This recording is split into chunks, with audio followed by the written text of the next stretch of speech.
Welcome back to Insider Style with Wynstan. I'm Holly and today we are in this gorgeous Hamptons-inspired home in Sydney and we're joined by the homeowner Robyn.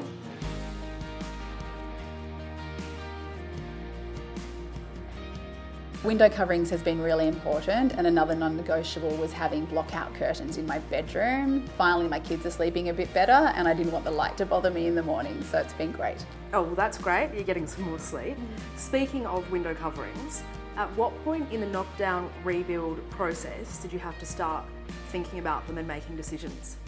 I would say it was a few months before the finish of the house being built, and honestly I wasn't organised enough. Luckily Wynstan were quite agile and were able to meet my needs, but in hindsight I should have planned for it and thought about it a lot more. The window coverings have made such a difference to the house and how they work in each room. Some are all about form, some are about function, so it's been hugely important and it's just made such a change to the house. Talk me through your journey with Wynstan from finding samples or inspiration to installation.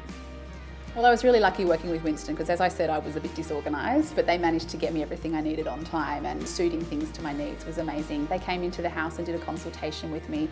We stepped through all of the rooms, and when I didn't know what I wanted, they gave me some really useful suggestions. You know, a roller blind might work better here, or a shutter might work better here. Because I hadn't done the research myself, they really helped to fill some of those product gaps that I had. And then also just made it so easy because they had all the product samples and colours on site with me, so I just made all the choices pretty much in one consultation. So it was super easy and they were really helpful. If you had to choose just one Wynstan product that you've got in the house, which is your favourite?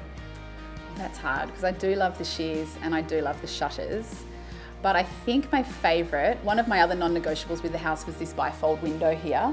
And we've just added the fly screen, which is such a game changer. I found I wasn't really using the bifold. I wasn't really opening it much before I put the fly screen on, and coming into summer, it's just so nice to have that window open and get the breeze through and not worry about the flies. It's super easy to use and it's really not noticeable when the window's closed. It just tucks into the frame so nicely. So how did you select the colours and the fabrics for your curtains, blinds and shutters? When I had my Wynstan consultation in-house, they brought all the samples with them, so it was actually really easy to go through different colours and fabrics. I knew I wanted white, so that was pretty easy. It was more about choosing what sort of texture, like on the shears, the texture's really quite nice and rustic and suits the feel of the house, I think.